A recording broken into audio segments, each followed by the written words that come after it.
ہر بیماریوں کو شفا دینے والی ذات کس کی ہے؟ ہمارے یہاں تقسیم ہے، سر درد کے لیے الگ بابا ہے، ٹانگوں کے درد کے لیے الگ بابا ہے، پھیلیا کے لیے الگ بابا ہے، اور متے جو سور کے لیے الگ بابا ہے، کھنگی کے لیے الگ بابا ہے۔ میں کہتا ہوں تمام بابوں کو شفا میں چھوڑ دو، ان کی تعلیمات پر عمل کرو، شفا صرف اللہ سے مانگو۔ شفا کس سے مانگو گے؟ اولاد کس سے مانگو گے؟ اولاد دینے والا اللہ، تو اولاد کو شفا دینے والا بھی اللہ ہے۔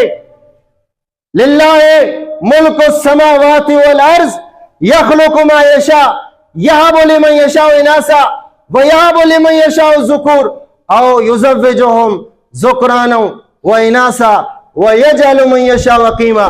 زمین کی بادشاہت اللہ کے پاس،